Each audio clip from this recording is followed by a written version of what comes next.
Olá novamente, seja bem-vindo à parte 6 do nosso estudo dos números reais. Hoje a gente vai aprender o que significa o número ser quadrado perfeito, certo? Você alguma vez já deve ter ouvido falar, quando você estudou as potências, 3 elevado ao quadrado. Aí você fala, poxa, mas por que ao quadrado? Por que não a segunda potência, né? Porque esse 2 está diretamente relacionado ao quadrado, certo? Em relação à geometria.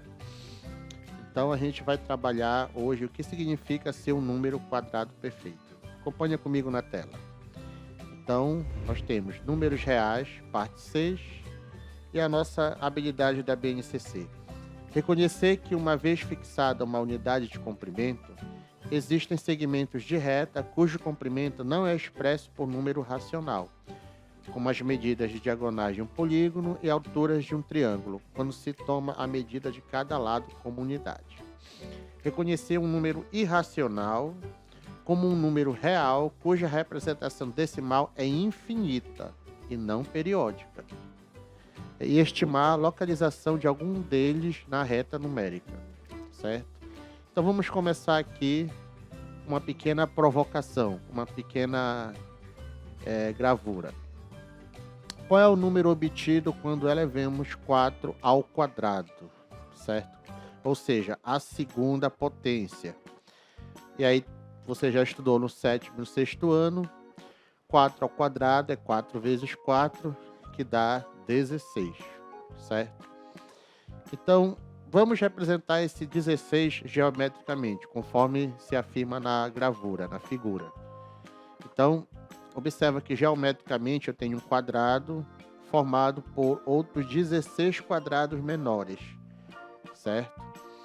E aí a gente afirma que isso é um quadrado perfeito, certo? Lembrando que a medida do lado do quadrado maior é 4 unidades, e a medida de cada lado desse quadrado menor, de cada quadradinho desse que forma um quadrado maior, é uma unidade, certo? É só você conferir. Então, o número 16, que equivale a 4 ao quadrado, é chamado quadrado perfeito, certo? É possível mostrar geometricamente que 16 é um número quadrado perfeito. Foi o que a gente fez anteriormente, certo? Então, acompanhe aqui anteriormente o que a gente fez. A gente mostrou que 16 pode ser escrito geometricamente como 16 quadradinhos menores, certo? E aí, essa visualização, essa aparência geométrica o define como um quadrado perfeito. Consideramos um quadrado com 1 centímetro de lado. Vamos ver como foi feito a construção. Então, como a gente acabou de falar, aquele quadradinho menor, cada quadradinho daquele tem 1 centímetro de lado. Lá a gente falou uma unidade, mas aqui a gente vai considerar essa unidade centímetro. Se usarmos 16 desses quadrados, poderemos formar um novo quadrado. Como assim? Então eu uso 16 quadrados idênticos ao anterior, a esse menor, e eu formo esse quadrado aí, bem maior, mas vamos dizer assim, podemos chamá-lo de quadrado perfeito. Os números naturais que são quadrados de outros números naturais são denominados números quadrados perfeitos. Então, aquela história de 7 ao quadrado, 4 ao quadrado, ela vem dessa relação com a geometria, certo? Então, em vez de falar a segunda potência, a gente costuma falar ao quadrado. A seguir, o quadro com alguns números naturais que são quadrados perfeitos. Então, olha lá. Até o 10, claro que continua, certo? Por isso que a gente colocou alguns. Então, vamos verificar com números até o 10. 1, 2, 3, 4, 5, 6, 7, 8, 9, 10. Então, eu vou fazer o cálculo da segunda potência de cada um desses números. Ou seja, eu vou elevar ao quadrado cada um desses números. Então, 1 elevado ao quadrado é 1 vezes 1, e o resultado é 1. Esse n ao quadrado indica que eu vou elevar cada número desse que eu chamei de n, que é de 1 até 10, ao quadrado. 2. O n é 2 agora. Então, 2 ao quadrado é 2 vezes 2, que dá 4. N igual a 3. 3 vezes 3, 9. 4 elevado ao quadrado, que é 4 vezes 4, 16. 5 elevado ao quadrado, 5 vezes 5, 25. 6 elevado ao quadrado, que é 6 vezes 6, 36. 7 elevado ao quadrado, que é 7 vezes 7, 49. 8 elevado ao quadrado, que é 8 vezes 8, 64. 9 elevado ao quadrado, que é 9 vezes 9, 81. E 10 elevado ao quadrado, que é 10 vezes 10, 100. Certo? Então, observa que esses números que estão embaixo, 1, 4, 9, 16, 25, 36, 49, 64, 81, 100, esses são os números quadrados perfeitos. Que assim como no exemplo anterior, você vai formar quadrados perfeitos com um quadradinho apenas, 4 quadradinhos, 9 quadradinhos, 16 quadradinhos, como a gente fez no exemplo anterior, 25, 36, 49, 64, 81 e 100. Certo? Então, como reconhecer se um número é quadrado perfeito? A gente sabe até 100, né? É possível você, inclusive, memorizar isso daí. Mas se você, de repente, pega um número bem maior do que 100, como saber? E aí a gente pode fazer aquela velha estratégia da decomposição em fatores primos, certo? Assunto que você estudou no 7º e no 6º ano. Então, vamos verificar se 144 é um quadrado perfeito. Então, a gente pega o 144 e a gente faz a decomposição em fatores primos. E aí, aquela velha regra prática. A gente verifica que 144 é par e vamos iniciar a divisão por 2. Ou seja, dá por 2, dá 72. Ainda é par, dá por 2 ainda, dá 36. Dá por 2 ainda, dá 18. Dá por 2 ainda, dá 9. Não é mais par. Mas 9 dá para dividir por 3, porque 3 é número primo. Então, vamos iniciar a divisão por 3. Dá 3. E aí, novamente, por 3, dá 1. Então, observa. O que ficou do lado direito da coluna? 4 fatores de 2 e 2 fatores de 3. Ou seja, eu posso escrever o 144 como 2 vezes 2 vezes 2 vezes 2 vezes 3 vezes 3. Colocando na forma de potência, eu tenho 4 fatores de 2, então eu escrevo 2 elevado à quarta potência. Vezes, eu tenho 2 fatores de 3, eu escrevo 3 elevado ao quadrado. Certo? A segunda potência, mas a gente sempre fala ao quadrado. Então, por que eu fiz isso? Vamos observar o seguinte. Como todos os fatores encontrados apresentam expoente par, 144 é um número quadrado perfeito. Certo? Então, olha o que está acontecendo. O expoente do 2 é o 4. O expoente do 3 é o 2. Então, são pares.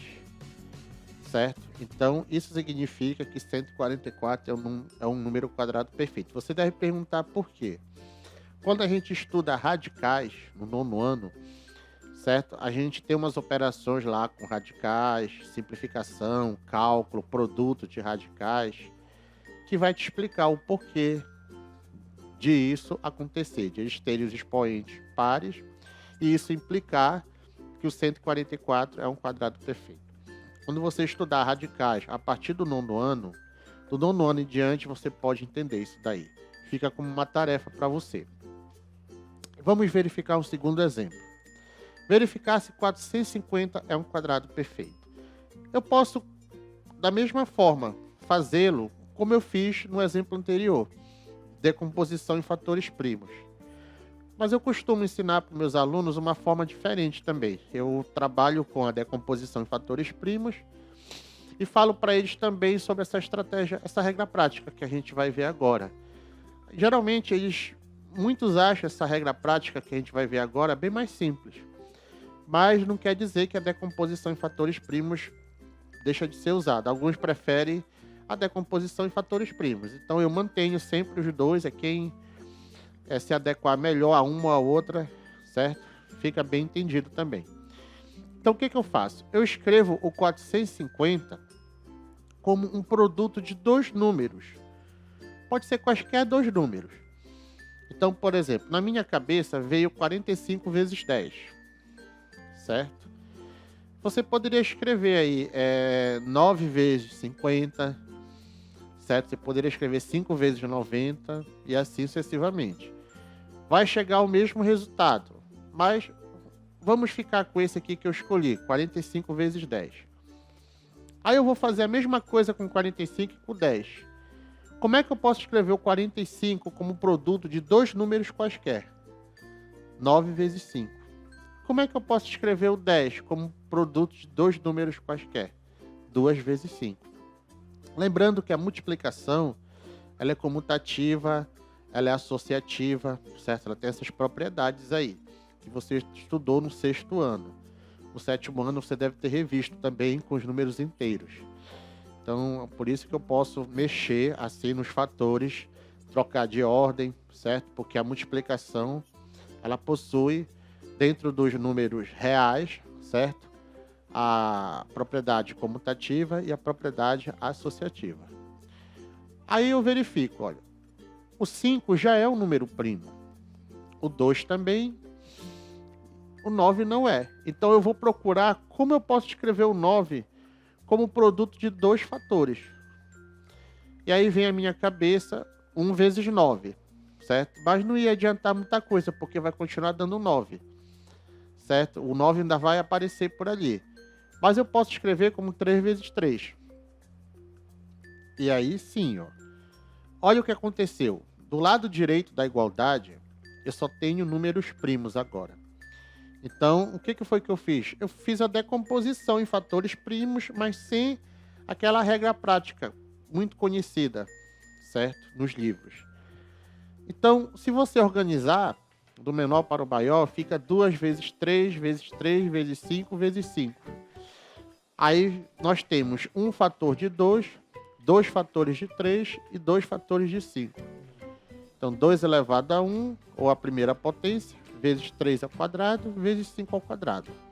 Então, você já deve estar falando, poxa, o expoente 1, ele é ímpar, né?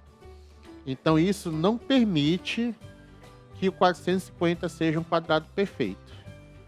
Aqui está a decomposição em fatores primos. Caso você queira fazer, você vai chegar ao mesmo resultado, certo? Como a gente falou anteriormente.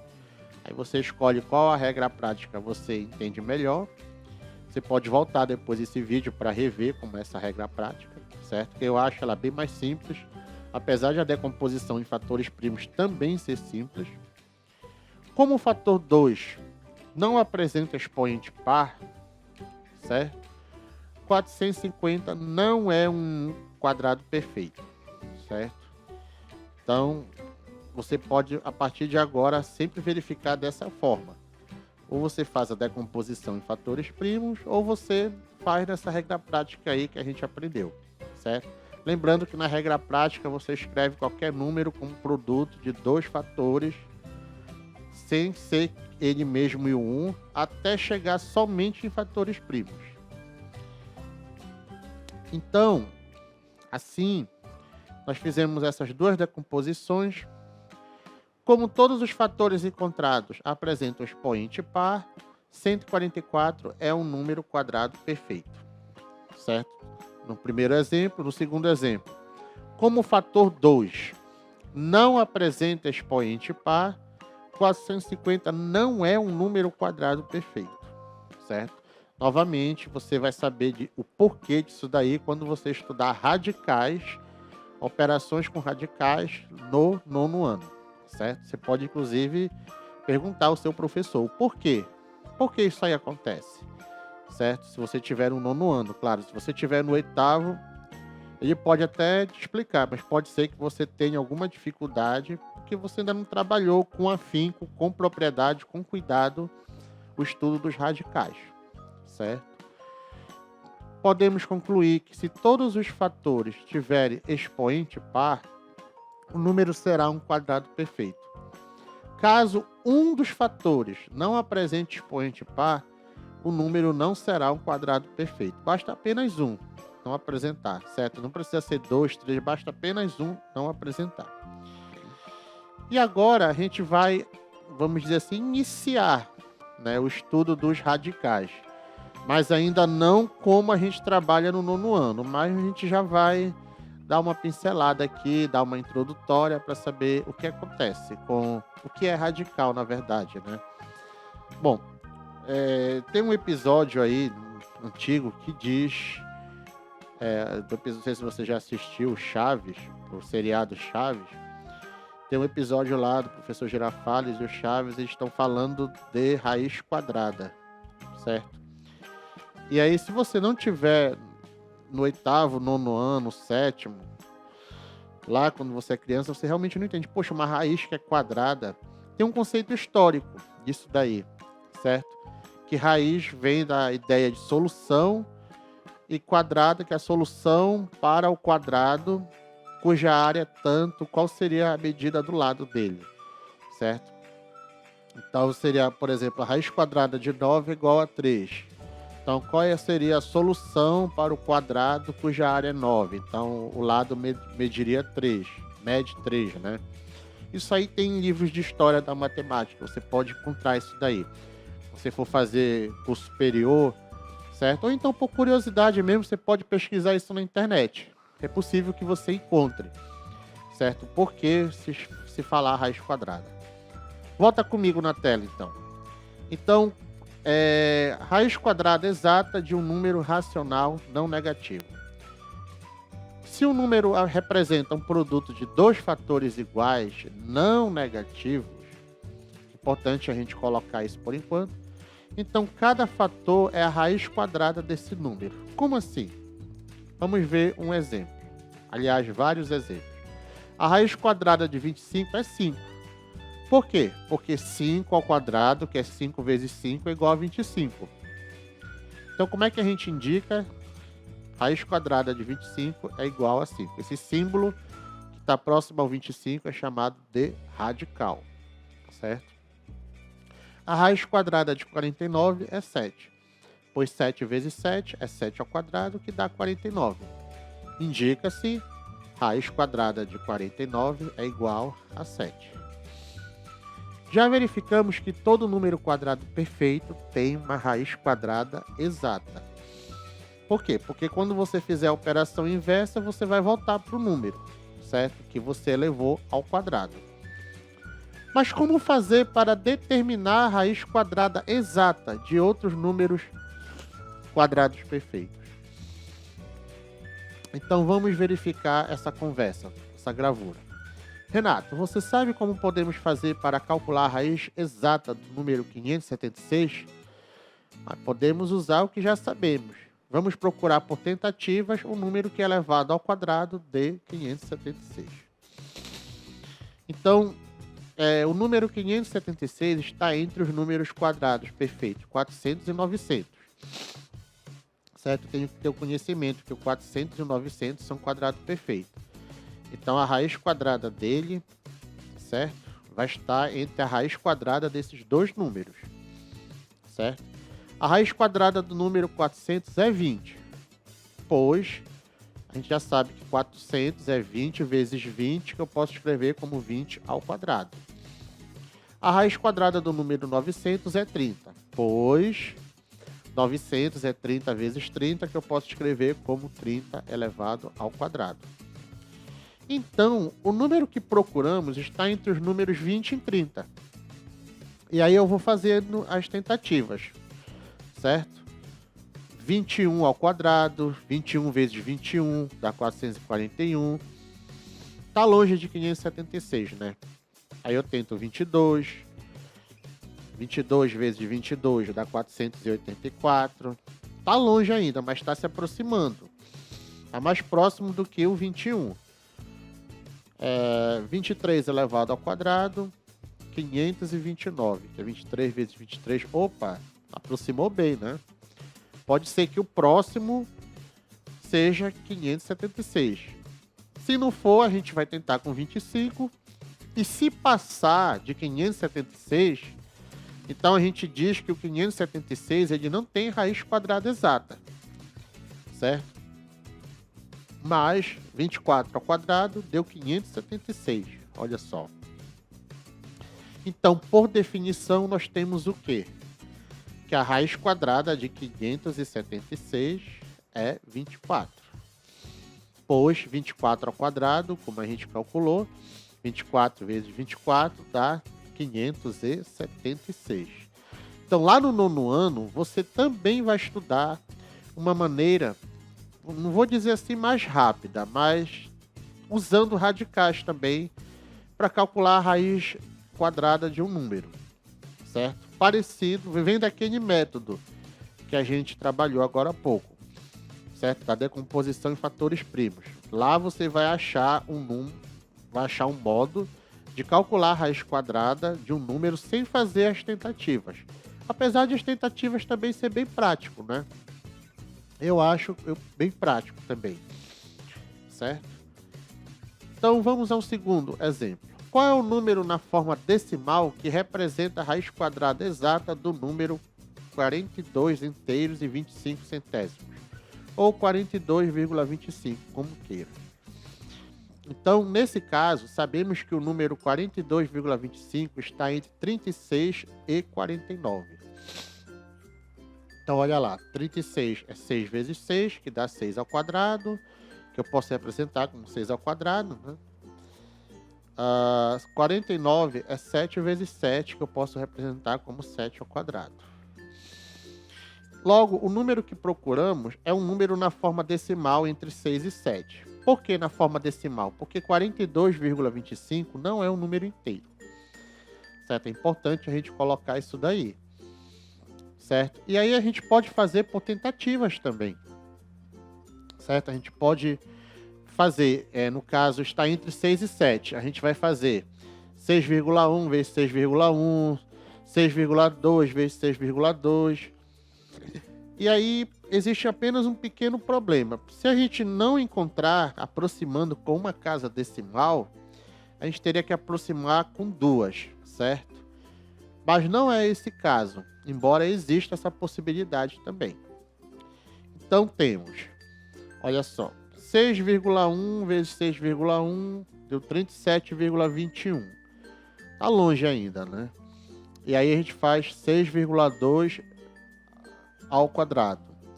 6,2 vezes 6,2, que dá 38,44. Você pode, inclusive, se o seu professor permitir, certo? Usar algum artifício, algum artefato, na verdade, para agilizar esse cálculo. Porque o objetivo aqui não é trabalhar a multiplicação de números decimais. É saber qual número aproxima, certo? Ou então dá exatamente o número que a gente está procurando, para saber se ele é quadrado perfeito. Mas se seu professor não permitir, não tem problema, certo? Você pode fazer a regra prática mesmo. 6,2 vezes 6,2, armar a conta lá, fazer aquele trabalho com a vírgula e tal. Então, continuando. 6,3 vezes 6,3... 39,69. Então você está verificando que está aproximando, né? Parece o exemplo anterior. 6,4 ao quadrado. 6,4 vezes 6,4. 40,96. 6,5 ao quadrado. 6,5 vezes 6,5. 42,25. Deu o valor que a gente queria. Certo? E aí, como eu falei agora há pouco, caso passasse e não desse, a gente teria que tentar com duas casas decimais. A gente poderia tentar 6,11 vezes 6,11, certo? Depois 6,12, 6,13, 6,14. certo? Aí se estava demorando muito para aproximar, a gente poderia tentar com 6,21, depois, certo? E a gente vai fazendo assim, o cálculo, até conseguir o valor exato ou próximo. Quando ele não tem raiz quadrada exata, que é o assunto da nossa próxima aula, certo? A gente vai ter uma raiz quadrada aproximada, certo? Por exemplo, se você pensar a respeito do 2, a raiz quadrada de 2, se você tentar fazer por esse método aí, você nunca vai conseguir se aproximar não, você nunca vai conseguir chegar exatamente ao 2. Você vai se aproximar, certo? Vai chegar bem próximo sempre, certo? Ou por falta ou por excesso, mas dá exatamente 2. Se você fizer por esse modo, você não vai conseguir. Vamos concluir aqui. Então, pela definição, raiz quadrada de 42,25, 6,5. Pois 6,5 ao quadrado, 6,5 vezes 6,5, que dá 42,25. Então, se você tentar fazer isso com 2, com 3, com 5, com 7, certo? Com 11, o 9 vai dar a raiz quadrada exata. Com 10, possivelmente.